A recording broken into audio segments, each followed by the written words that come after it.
Bonne et merveilleuse année à toi qui m'écoutes. Regarde où je suis. Alors voilà, la Floride de nouveau, mais là, je suis au bord d'un lac mi-salé. Ce sont des lacs très particuliers à la Floride, à cet endroit dans la Floride. Et voilà, normalement, ce sont des lacs où il y a des alligators. J'aime bien parler des alligators, mais j'en ai toujours pas vu.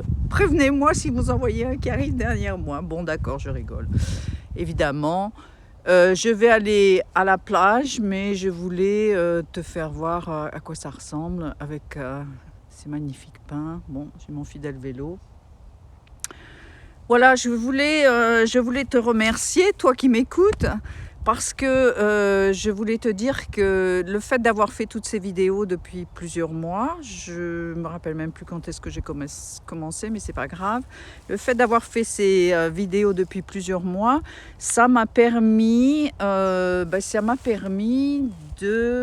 réfléchir sur ma vie, sur mes croyances, sur ce que je voulais faire dans l'avenir. Et ça m'a permis de revenir sur ma spiritualité et de me rendre compte de toutes les erreurs que j'avais faites et de décider que j'allais changer. Donc, je renoue avec mes racines chrétiennes, l'Église catholique, les histoires avec les saints, les histoires avec les anges. Je me fais, amie avec mon ange gardien et je te conseille de faire la même chose car ton ange gardien, il est là tout le temps, de ta naissance à ta mort. Et il peut t'aider quand tu en as besoin. Quand tu te sens seul, ça peut être ton compagnon. Donc voilà, je te conseille d'essayer avec ton ange gardien.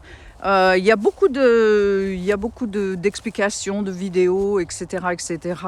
Sur les anges gardiens. J'ai écouté déjà beaucoup de choses, j'ai lu beaucoup de choses.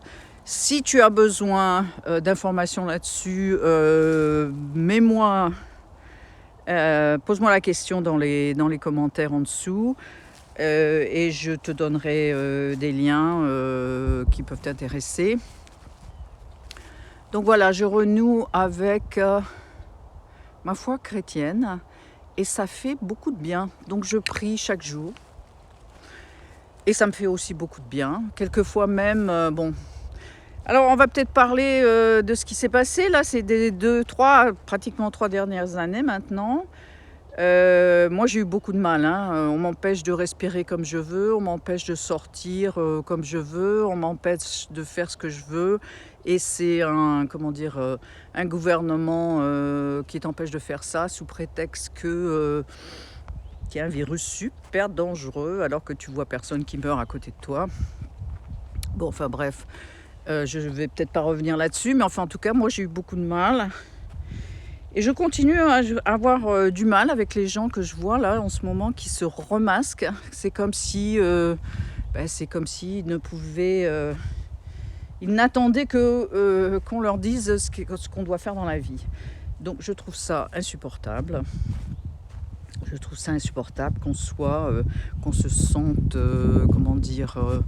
qu'on se sente tellement dépendant d'un gouvernement, d'une autorité qui te disent comment faire, quoi faire. Enfin bref.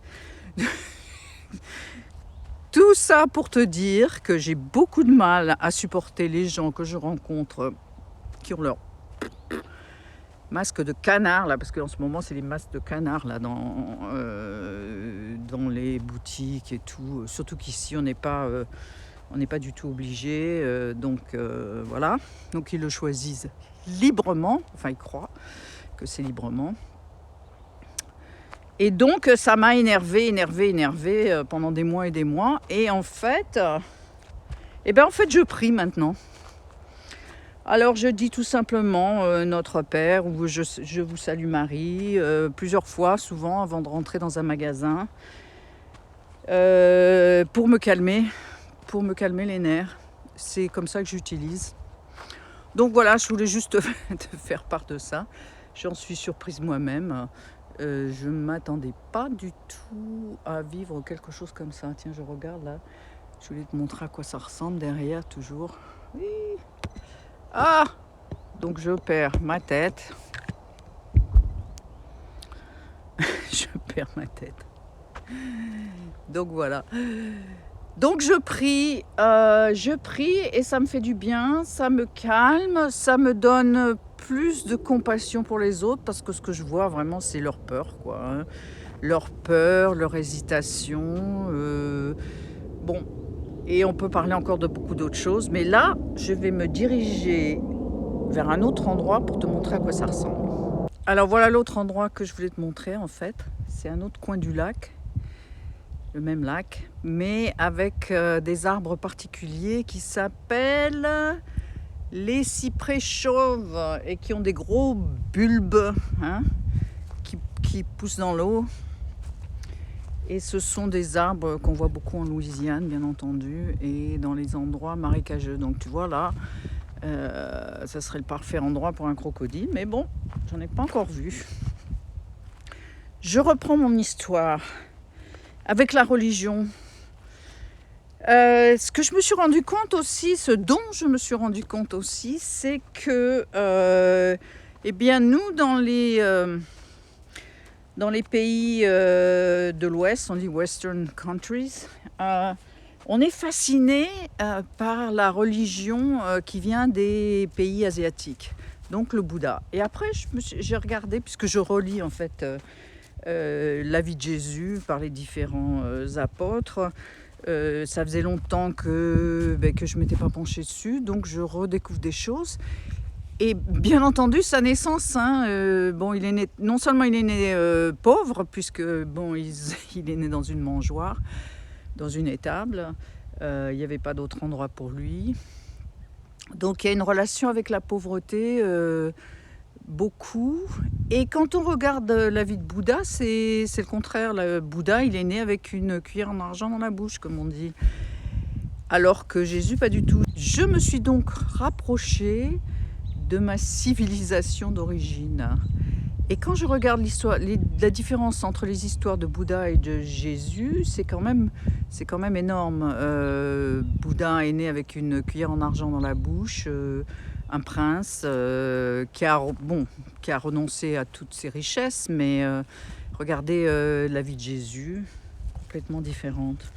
Et peut-être que toi tu connais mieux que moi. Moi je connaissais, mais je me réacquainte. Non, ça c'est en anglais, ça. Je réécoute sa vie.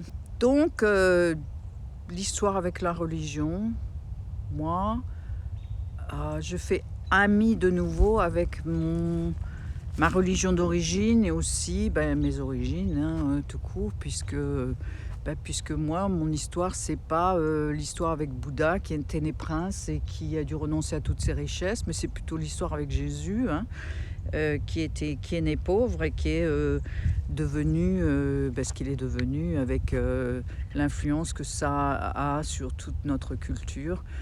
Donc voilà, c'était ça dont je voulais te parler, entre autres, pour te remercier de m'écouter, puisque le fait que quelqu'un m'écoute me permet à moi de réfléchir à tout ça, et de semaine en semaine, je me dis tiens, qu'est-ce que de ce dont quoi, le français quelquefois c'est compliqué.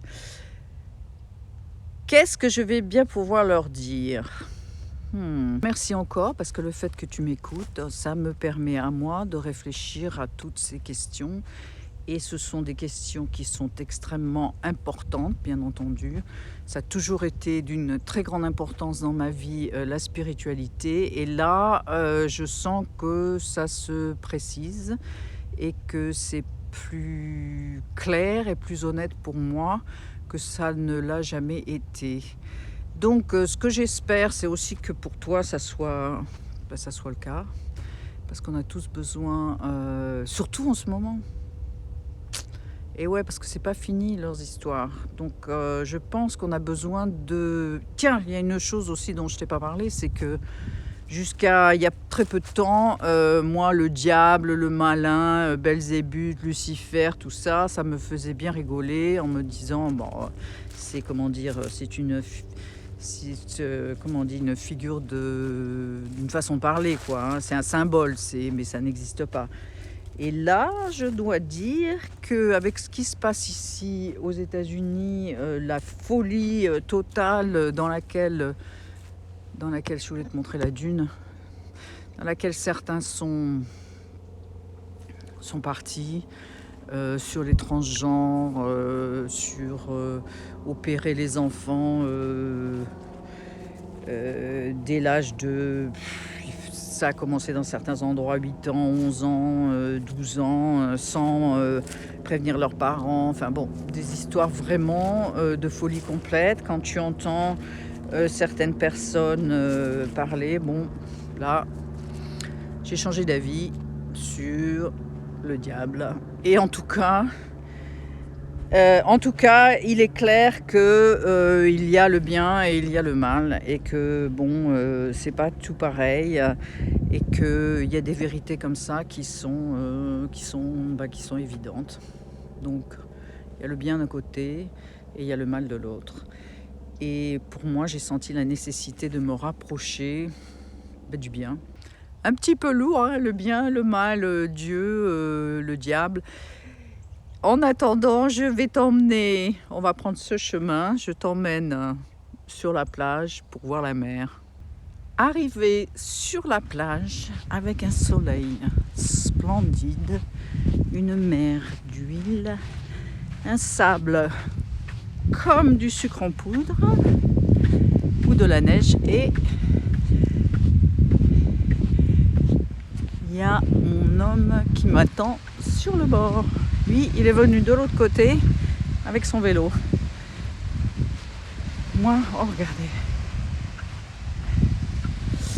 Alors j'avais calculé, je ne sais plus combien d'hectares, 60 hectares je crois de réserve naturelle, avec 5 km de plage. Il n'y a rien qui est construit. Je crois que je l'ai déjà dit, mais ça vaut le coup de le répéter, je crois. On a découvert les plaisirs de faire du vélo sur la plage et c'est splendide. Mais il faut que la mer soit un peu basse. Et là, apparemment, ce matin, elle est plutôt haute, donc ça veut dire qu'on s'enfonce un peu trop. Donc on va peut-être attendre cet après-midi. Mais regardez ça.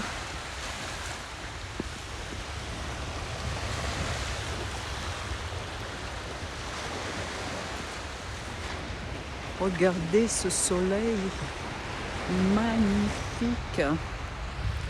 Bon ben écoute, je vais te laisser après ces quelques vues de la plage, des dunes, du soleil, des vagues, de la mer, et je t'envoie toutes ces bonnes énergies de cet endroit magnifique, et je te dis à bientôt et bonne année.